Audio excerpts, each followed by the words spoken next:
It is so nice to see you. And I feel like this was a huge treat when I got asked to do this, and I'll go more into that later. But this is Valerie Nieman's in the Lonely Backwater, and I really enjoyed this, and I'm really excited to talk to you about it. I shall start by saying that chapter 1 is what you might call spare. It's a little on the succinct side, and its succinctness I found incredibly compelling. Chapter 1, this is how I remembered it. And that's it. And there was no way I wasn't going to turn the page of your first chapter. And it was just, it was very compelling, and it was a really interesting and smart choice, I thought. My first question to you about this is that, after that thump, what we get is the story of Maggie. Now Detective Van calls her Washaw. Mm-hmm. And my inclination would be to say Warschauer. Which one's right? Yeah, they originally are from Appalachia. Her father is from West Virginia, and they say Warschauer. But down on the coast, that kind of gets pulled into Warschau. Yeah. Okay. But we get pulled into this really vivid coming of age story with this young woman in the crucible of a homicide investigation. The murder of her beautiful, enviable, and sometimes cruel cousin. And so I'm always fascinated with origin stories. What was the seed that germinated that brought us Maggie's story? Thank you for liking the opening. The first line was the last line I wrote. That's amazing. Because as I kept developing the story, revising, and came to the end of it, then the last line of the book echoes the first line, and I thought, oh, you need to start with that. Mm-hmm. And so it really was the last line I wrote. The seed of it, I had been noodling around at some different novels. I had, notes and bits and pieces about a young woman out in the woods botanizing. I thought she was some kind of scientist. What's she doing out here? Didn't really know. And I also had been sailing at Lake Carr, so I had been keeping a journal, kind of the day-to-day of, the marina and the plant life and the animals and things like that. Just, it was what turned out to be the last year I would be sailing, because I developed an ailment that makes it really so I can't. I have RA, and pulling out all those sheets and anchor roads, it wasn't really possible anymore. So it turned out to be the last year. And I think I knew that. And so I was, sort of keeping all of this. But what really sparked it was in a move, you're shipping all your books back and forth. And I found my high school senior yearbook, which I haven't, I'm not really into class reunions and stuff. So it had just been buried for a long time. And I was leafing through it, and I found on one of the pictures of one of my classmates an inscription about how she hoped that we could get past this argument. And that started me thinking about I didn't remember anything at all, but how intense those arguments are when you're 17 years old. And so she had, I should have it in front of me so I can repeat it, but it was then signed love. So there's this interesting thing between, some sort of argument big enough to make it into the senior yearbook inscription, and yet signed love. So that just started working, and everything else started coming together around that from that point. That's a great origin story. And I'm so glad you caved to your instinct to echo that last line at the beginning. So great. What I noticed about this novel that it had received accolades and awards in part and in different iterations as it was developing. There were several awards that it did. How did that come to be? Well, I had was writing pieces of it, there's only really one voice there, which is Maggie. And then her interactions with printed material, actually, with her father's letters that she finds and reads, and with the journals of Linnaeus, who she sort of falls in love with at great distance, since he, died in 17 whatever. So there's a bit of an age gap here, or time gap. But she really becomes entranced with his work and his life, and this whole idea of classifying everything. So those pieces are part of what the book is made of, as well as her own voice.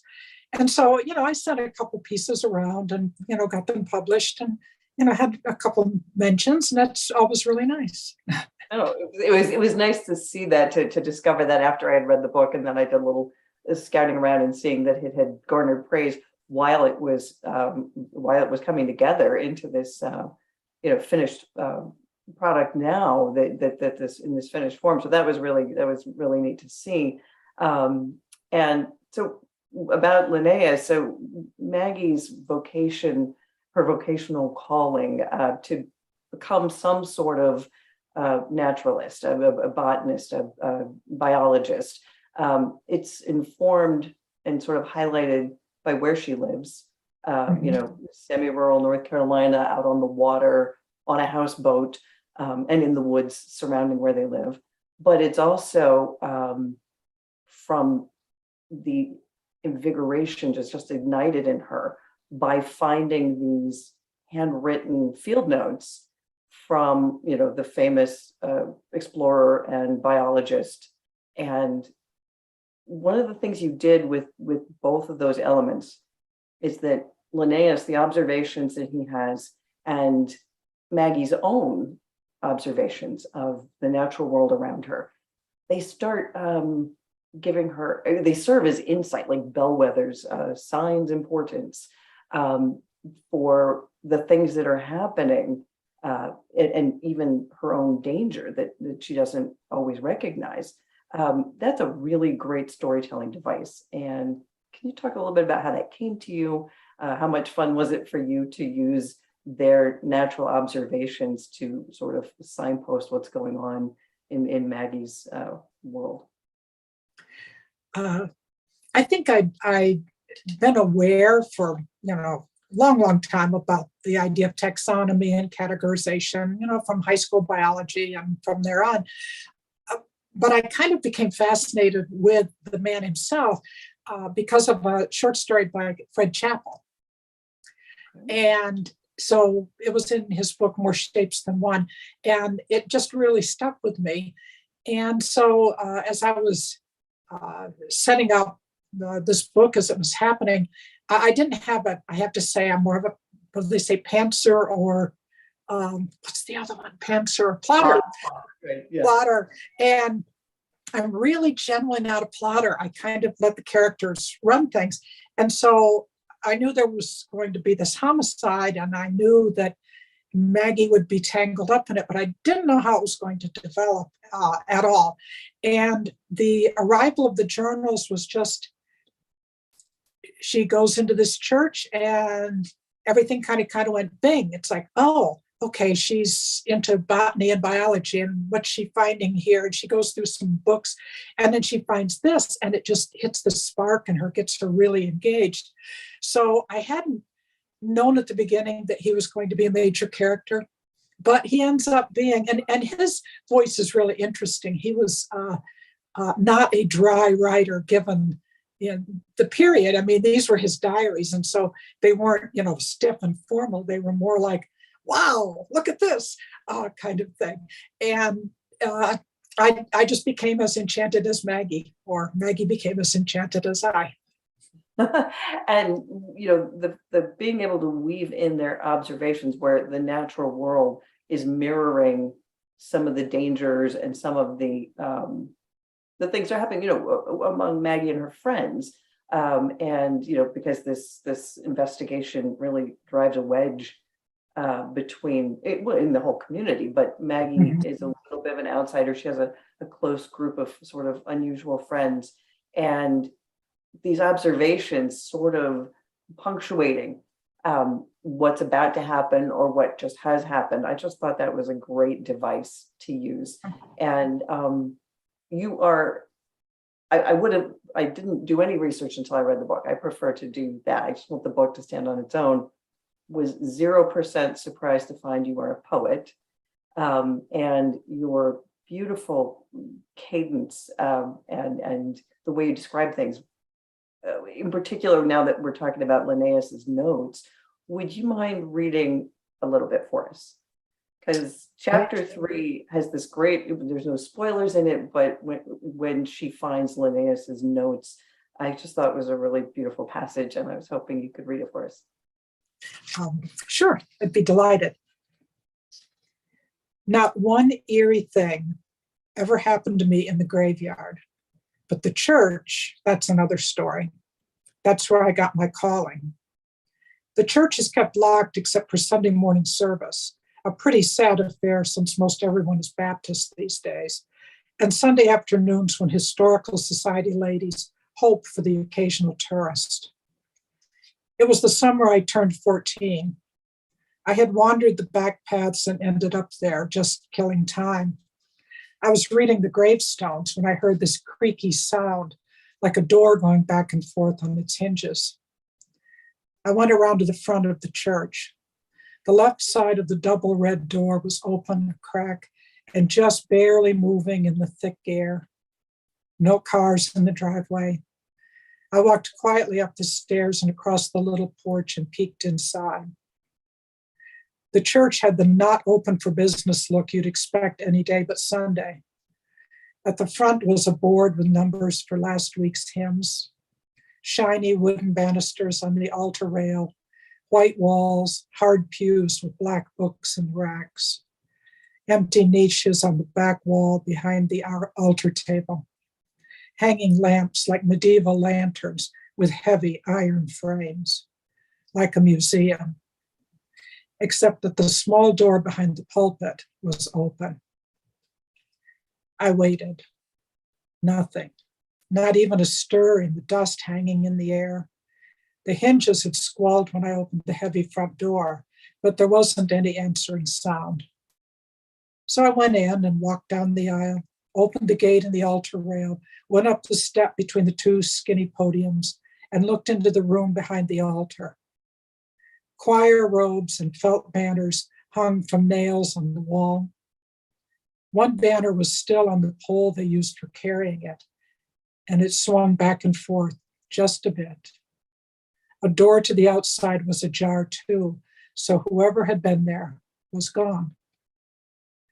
A wooden cabinet with crosses carved on it had been broken open, and books had been pulled out and scattered on the floor.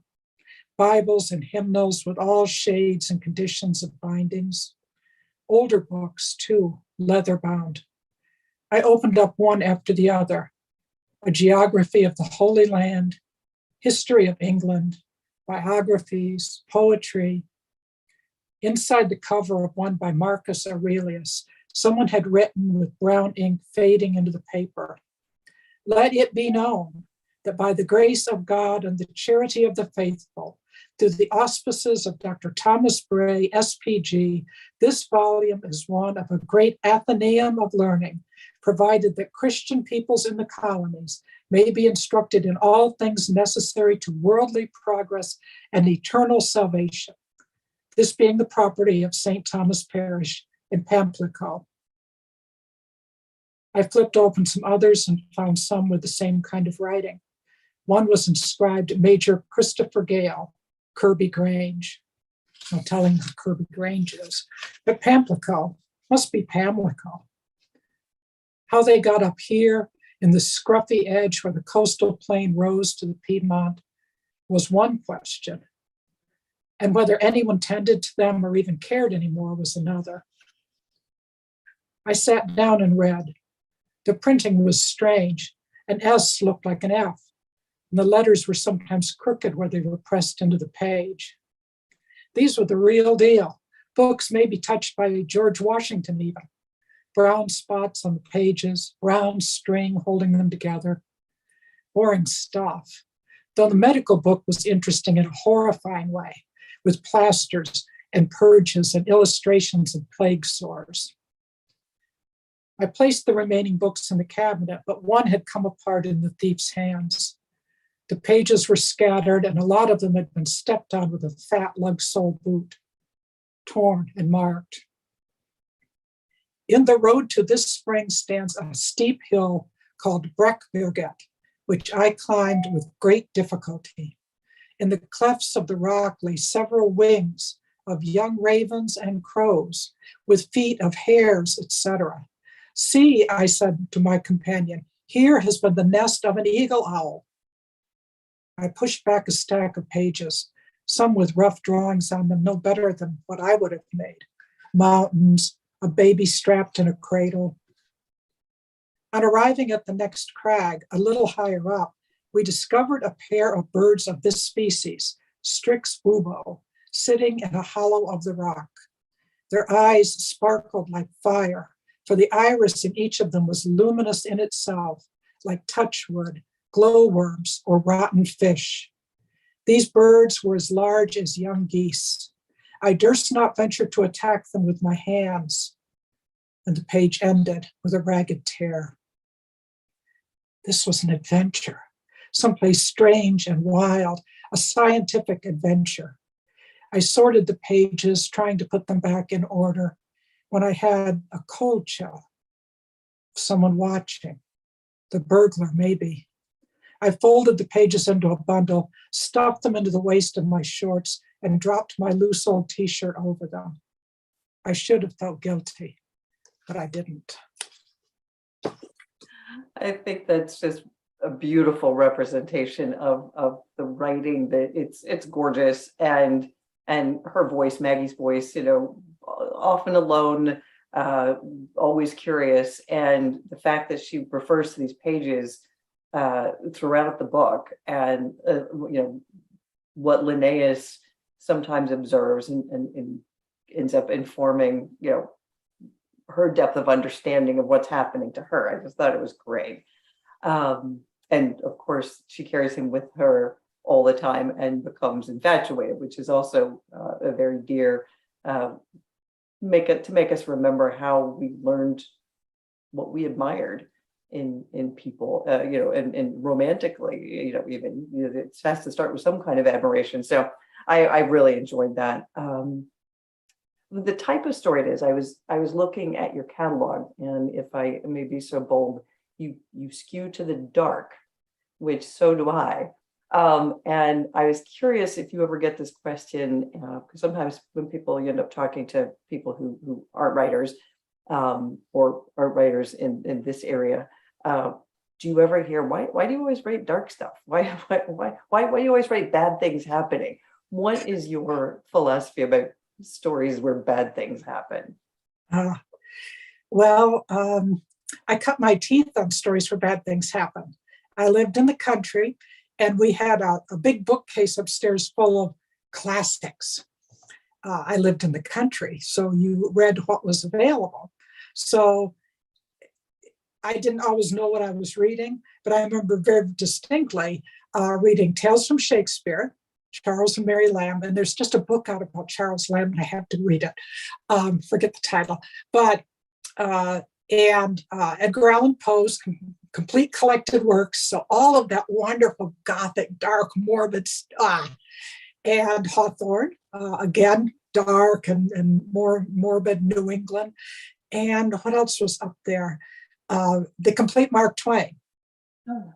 So I grew up reading all of them. I mean, they were just all there. So everything from Joan of Arc to Life on the Mississippi to Huck Finn to whatever. And my parents were great. They never said, oh, this is appropriate, this is inappropriate. It's, if you wanted to read it, you can read it. And so I grew up, I guess, with that slant toward the dark. And that's really what I enjoy. I always enjoyed science fiction, fantasy, horror, and in Shakespeare, the tragedies, not so much the comedies. And you've actually put a toe in all those areas, right? You've written science fiction, you've written horror. I'm correct, yes? Mm-hmm. And I just thought that was kind of a fascinating breadth, but always, I mean, when bad things happen, people do interesting things. And that's kind of what we have to, where our interest lies. We want to be fascinated with how in the world are they going to deal with this. And the fact that you've touched on all these genres, one thing that I know really comes out, I mentioned it earlier, is your love of poetry. And one of the reasons it was extra neat that I got tagged to, hey, Jamie, do you want to do this? Is that right from the beginning, it was clear that the sound of the words, the rhythm, the poetry of it, how it plays in the mind's ear is clearly very important to you. And it is to me too. If I don't like the sound the words make, I can't be having any fun. So I'd love to hear you talk about poetry a little and how anybody who is a poet, it informs everything they write from every email and text. How do you feel about that? It's always there. I work on poetry and fiction at the same time, and sometimes one's going a little better than another, but I never feel like the poetry ever goes away. It just kind of rises and falls. I've tended to write just individual poems, not to a theme. My most recent book actually was a novel in verse, and so it was all written in voices and narrative, which was new for me. I tend toward the narrative, but generally just individual poems, often dark, occasionally humorous in a dark way. But right now I'm trying to figure out how to put that together into a book. I've got a bunch of poems and I can't figure out if I've got a book yet. So working on that. Well, you can hear the poet in you all the time, and it doesn't distract. I find it just makes everything richer. And I think sometimes in the suspense, mystery, thriller category, when it is blended with poetry and with lyricism, you do invoke the ghost of Poe and things like that, because and I've always enjoyed that a lot. And when you said you work on poetry and prose at the same time, or novels at the same time, I am curious about how you work. Do you tend to write every day, and when you're working on a novel, that it's a nice measured, constant thing, or do you, in a routine, or do you write in great geysers, sort of perforated by long droughts? That's what I tend to do, which is bad. So how does it work for you? I'm glad to hear you say that you work in geysers and droughts, because it usually takes me a long time to write a book. I started writing this one in 2008, and I thought it was done in 2012. It wasn't. I went through revisions and reconsiderations and agents, and it finally really came together completely in only about 2019, as I was publishing or going around with To the Bones. The last piece kind of came together there. So yeah, that was very slow in developing. To the Bones I wrote in under a year, which was really unusual for me, but I kind of had all of that stuff up in my head. So it came out very quickly, and I just, I was very happy that it did. It wasn't the usual exploration, digging that I have, because I kind of knew where it was going, and I wanted with that book to use a very standard plot arc, and because I was playing with a lot of different genres. So yeah, I work on both at the same time. And I guess one thing about the poetry, and I think it's a good thing, is that I was trained as a journalist and spent my first career as a reporter and then editor. And there they kind of knock anything extraneous out. I mean, you can still write powerfully and poetically, but you've got to do it with economy. So all of you can't flub along. And I think that was good training, because I think otherwise I might have, I read a lot of Tennyson and things like that. I might have been more ornate, but the journalism kind of undercut that. So I have this tension between being, brief and punchy, as we'd say in journalism, and being more lyrical. And I think that's a good tension. You balance it beautifully. You really do. And I hate everything. So it's very nice to be able to give a compliment, the balance between, like I said, punchy, like the wonderful opening. That's just such a thump and it makes you want to keep going. But, the observational, the poetry that ends up coming out in the observations of Maggie and the descriptions of things. It was just, it was a pleasure. It was really a pleasure to take the story on. Do you write mostly at home? Do you like to go on retreats? Do you like to hide away in a cabin or a hotel? Where do you write? I've always written at home. I have applied for some retreats and haven't had any luck really getting those. The ones that I want, Right. I keep trying for some special ones. So mostly I write at home. And I moved a couple of years ago from Greensboro to a little town in Rockingham County. And I have a great little place here with a lovely back garden. It's like a secret garden. It's walled in. And I have lots of birds and big trees and plants. And so it's this wonderful little retreat space. I don't really need to go to the woods. I kind of live in this great little place. Although it is seductive, I always want to be out tinkering with the plants. And it's like, no, you need to get in.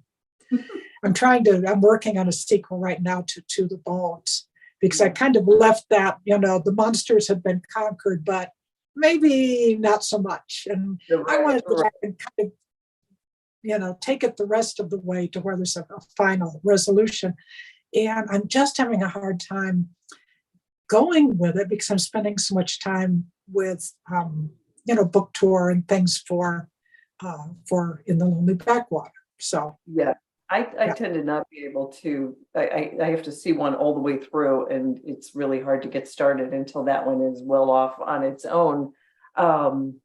So this is just a question that keeps coming up with my writer friends. Do you have music playing or no music playing when you write? No music. I can't even take instrumentals. I can't take anything. Either. Yay! I know I always feel like a bad person. Like they're like, no, I have wonderful music playing. I love wonderful music too, mostly for when I'm driving. But not, I can't write with it on. No, and people say, oh, I've got this playlist, and while I was writing, I was listening to this and everything. And I'm like, how do you write with the lyrics going through your head and the music? I can't even listen to Bach. I mean, it's just I can't too. No, me too. Same here.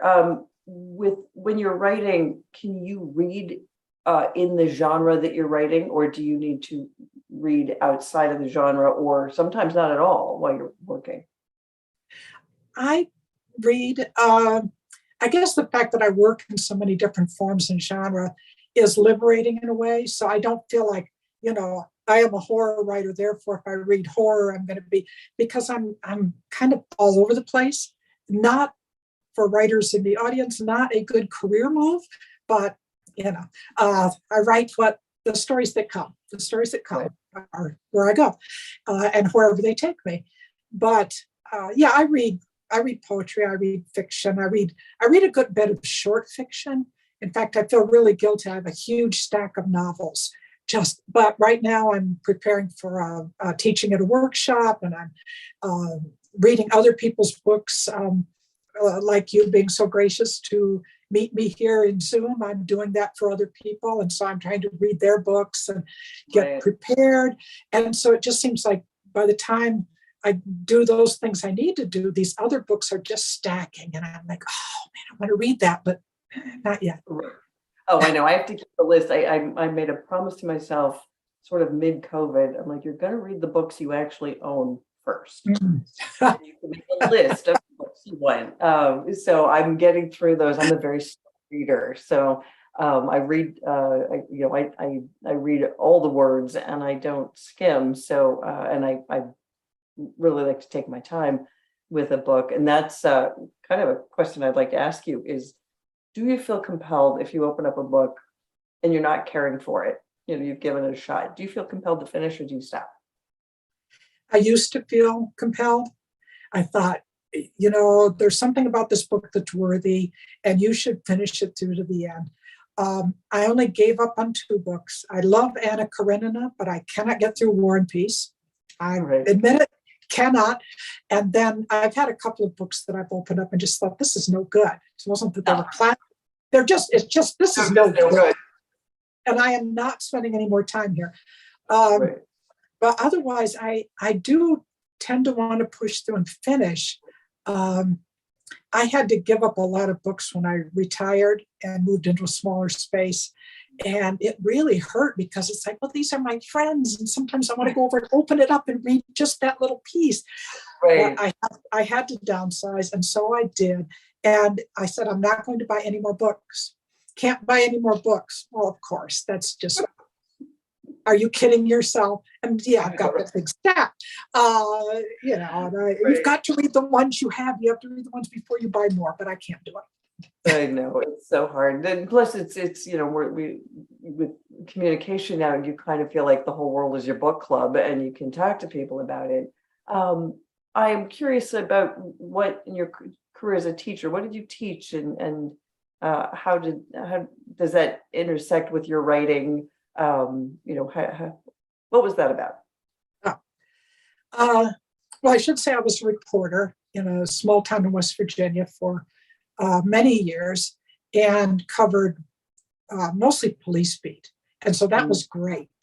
Sure. A lot of time at crime scenes and with police officers. And that shows up in all of my books.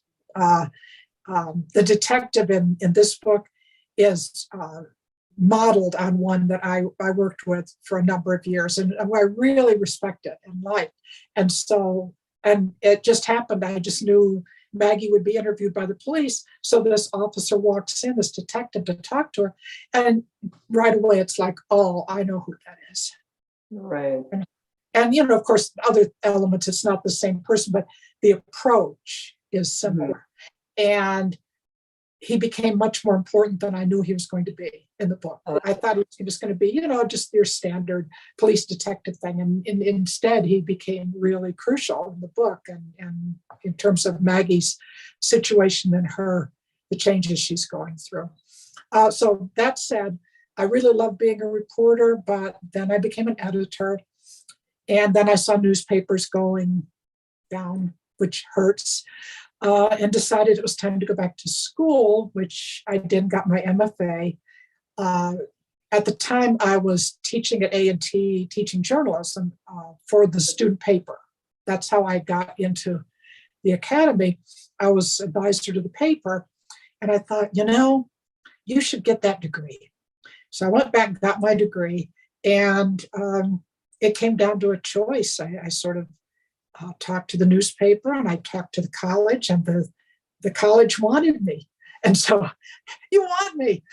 So I made a career change and I taught journalism, I taught humanities, I taught film, but mostly I taught creative writing, fiction. So I was spread out a little bit and I really enjoyed teaching all of them.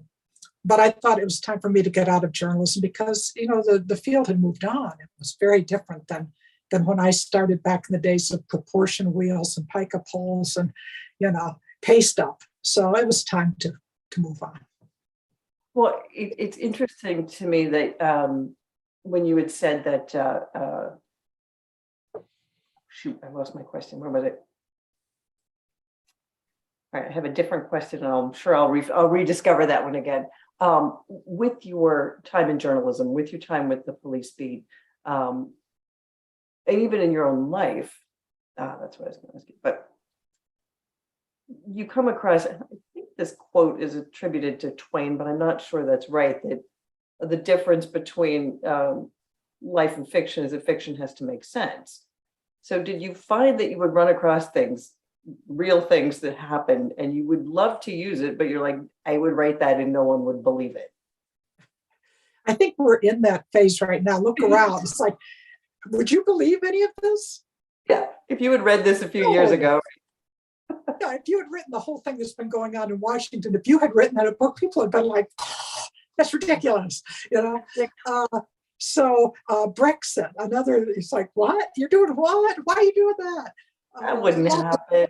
Right. And so when things happen, sometimes I'd love to put that in a book, but nobody would actually believe me because it's Right. just, it really happened, but it's funny where you have to put the curbs in so that people can believe you if you're writing realistic fiction.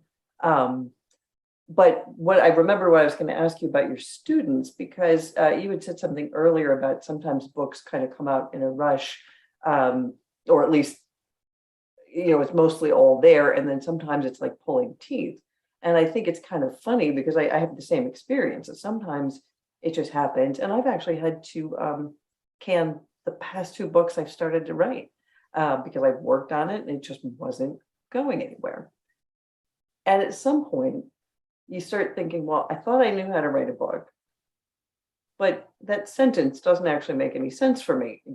I don't know how to write this book. And you would think that there were more true through line. So with your students, did you find yourself discovering ways that these things can get done? I mean, books and stories and whatever, when you're teaching creative writing, did you feel like you had a pretty good system down, or did you find you were always adding to and taking away advice as you learned with it yourself? Well, teaching always helps you to clarify, of course, because you have to explain it. But yeah, I don't have a system. I have, for lack of a better word, and it's not a good thing to say, enthusiasms. I get excited about a character. I get excited about a poem. I get excited about an idea, and that's what pulls me through is that excitement, rather than having a system like, oh, I know I'm going to do this, this, this, and this is the way the plot will be built. So, and it's not a good thing to tell students because they kind of want structure, they want organization, and the easy things that people say, like, you must write every day. I always change that around a little bit, and I said, you need to do something writing related every day. It may be research, it may be revision, and there's a line from Horace, no day without a line. Maybe it'll just be one line. But no, I think your advice, you are my people. This is I always end up flying in the face of a lot of and I think whatever works for somebody, however it gets you through your story. But yeah, I need the enthusiasms. I need some of the things to come with on that enthusiasm, and then I'm energized to struggle with other parts. But I love the idea that do something writerly every day to keep yourself there, but to not beat yourself up if that's not your system. It's not the same for everyone. How do you feel about this? Is the topic that comes up, revision. So you've gotten through it the first time and you have to go back to the beginning. Are you happy or are you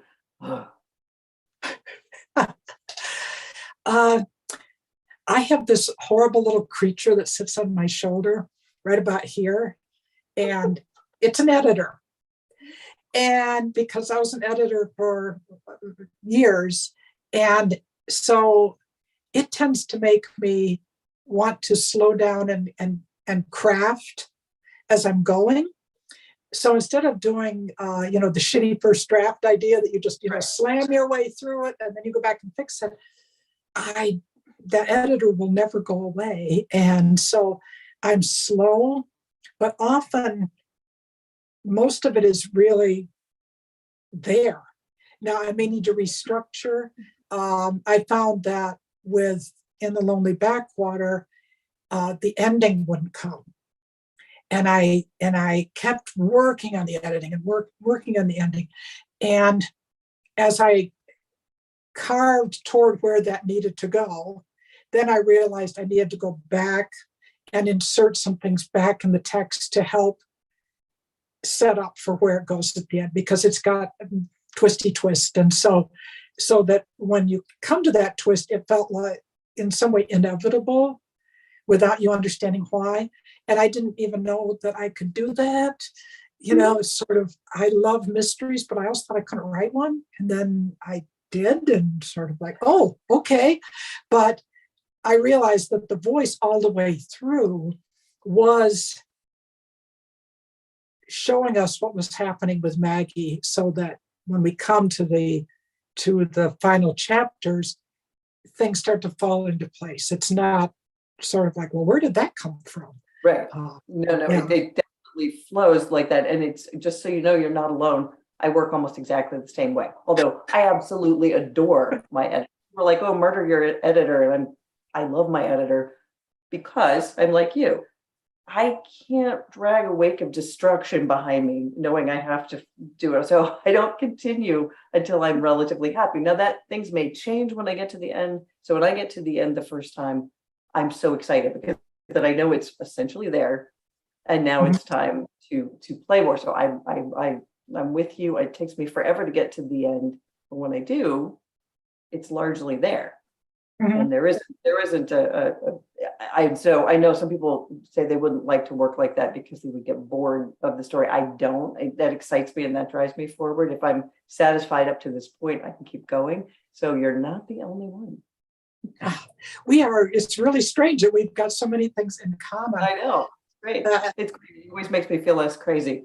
I absolutely I'm so impressed with your book, with your writing, with the voice of Maggie, and congratulations on your achievement with this. I hope that you're really proud of it, and that you have a great success with it.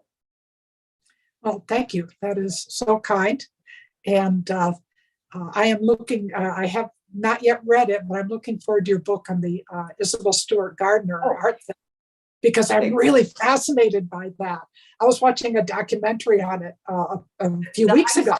Yeah, the heist doesn't figure in terribly. I mean, the MacGuffin is from the heist, but it's sort of sidecar. It was very much fun. I got to go to the Gardner after I did all the research online for the heist and the story, but then I got to go there and stand next to the empty frame, and it's kind of heartbreaking. But no, thank you very much, and it was wonderful to get to meet you. I was the best person for them to pick to do this because it's just my kind of thing.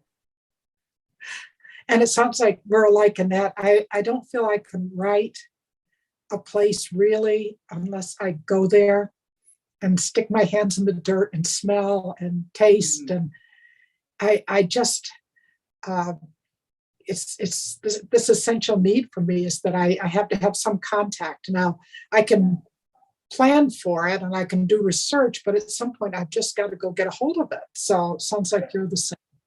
So yeah, if I ever I can, that's why I think I need to set something in like the Pyrenees so I can I just have to go. I have to do that. So this book, and I keep trying to get back there, I know. Well, this has been great, and I wish you all the luck.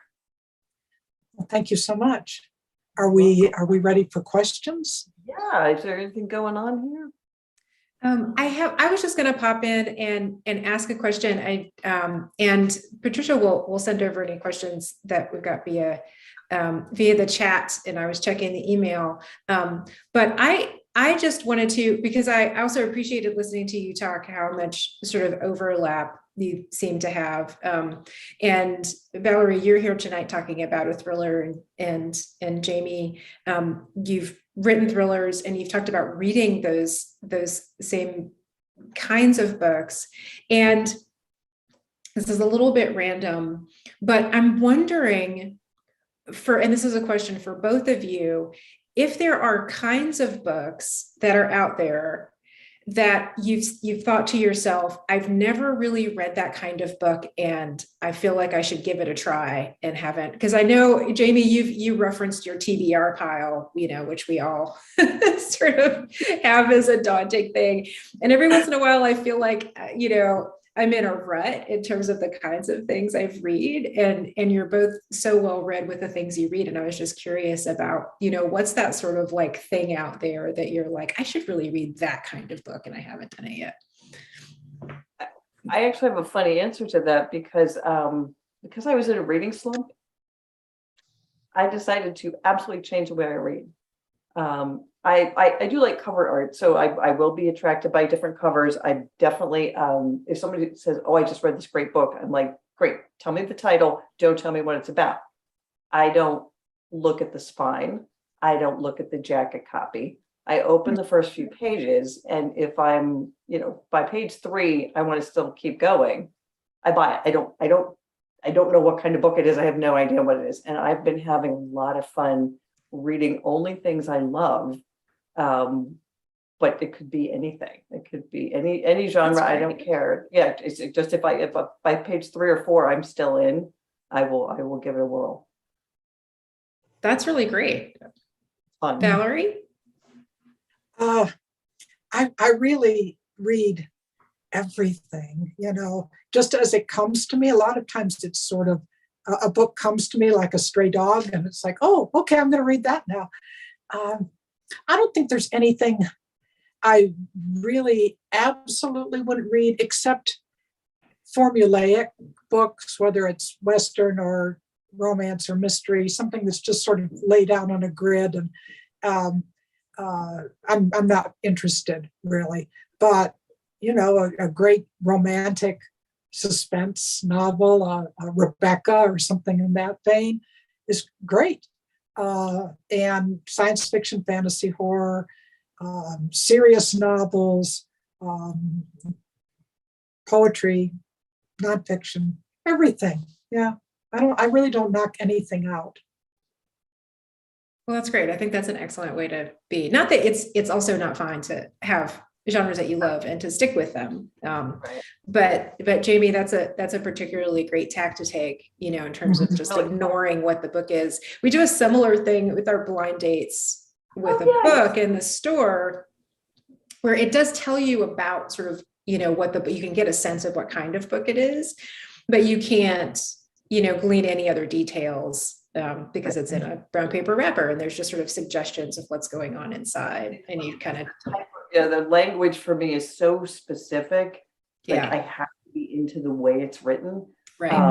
That's why that of course story kind of trumps all, but it has to come in. It makes a pretty sound in my head, or I don't want it. So that's what it was kind of fun to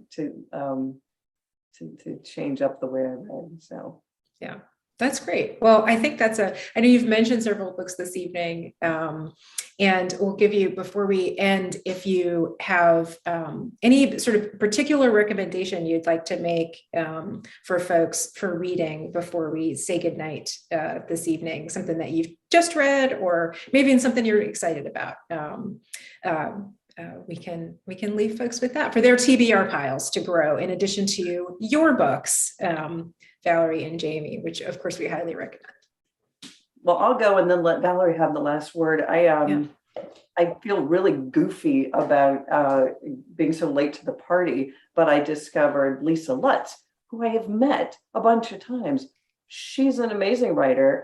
The Spellman File books are so witty, legitimate mysteries, very funny, which it was surprising how much I enjoy those. So Lisa Lutz is fantastic.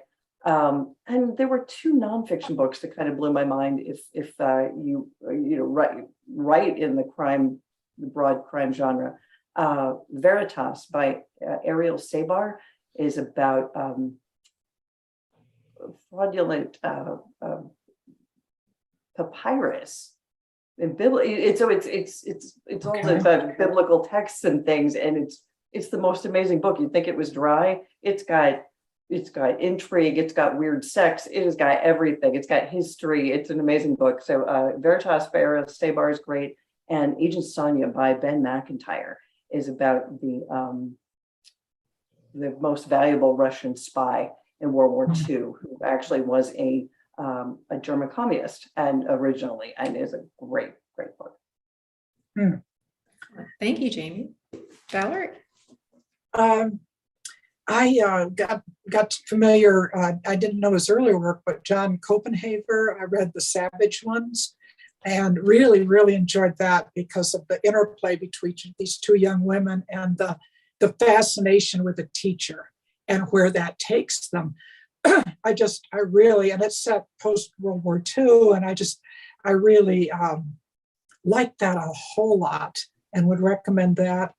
And I just finished beta reading again a book that's coming out next year. And so I'll say it's an amazing book. And so put it on your list for next year, called Indigo Field by Marjorie Hudson. And it kind of sits in the middle of North Carolina and pulls in all of these threads of history and race and culture and newcomers and people here from indigenous times, and there's a mystery at the heart of it, and it's just such a full, rich book, and so I'm very excited about that. And wow, I mean, I don't even want to go over there and look at that stuff and say those are ones I haven't yet read. What have I read just recently that I liked a whole lot? Oh, I was kind of surprised and delighted with two books that interact. The Saving the Wild South, about the plants that are in these odd places in North Carolina and elsewhere in the South. And one of the things named in it is this particular rare sunflower, which lives near Charlotte. And then I read a book called Sunflower Dog by Kevin Winchester, which has a lot of different kind of strange and quasi-humorous and, gritty things happening, which includes and revolve around a field where some of these sunflowers live. And it's so odd that Schweinitz's sunflowers would crop up in two books back to back. I'm just sort of, okay, there's something happening here. A little glitch in the matrix there. Right. Yeah, I mean, it's just too weird and obscure that they would bang into each other. And so Georgianne Eubanks's book on the plants, I love things about nature and endangered species and stuff. So I guess those are on my mind. You have to read, one of the best books I've read in a long time is Lab Girl by Hope Yaren. Oh, I heard somebody talking about that. Yeah. So good. Yeah, she's a botanist. It's amazing. So Lisa Lutz and Lab Girl. Lab Girl, absolutely fantastic book. And I'll give a plug for folks who are watching to come back to our YouTube channel and subscribe, because one of the virtual events we've hosted recently was with Georgianne Eubanks for Saving the Wild South, among many others. So we can hear from her about that book a little bit. And with that, we are just about at the top of the hour. So it's been lovely to listen to both of you talk. And Valerie, congratulations on the latest book, In the Lonely Backwater. And I'm sure going to be a great read for folks who enjoy thrillers or just good writing. I always like to say that regardless, because I'm also into like picking up things that you don't normally read. And Jamie, it's always great to see you. Thank you for joining us this evening, for your wonderful questions. And we look forward to whatever's coming up next from both of you as well. Thanks so much. Thank you, Malaprops. Thank you, Stephanie and Patricia. It's been a delight as always. And if you're in Asheville, you know where to go. Thanks so much. And thanks to everyone who's been with us this evening. We appreciate you, and we look forward to seeing you again soon. So in the meantime, stay safe and well.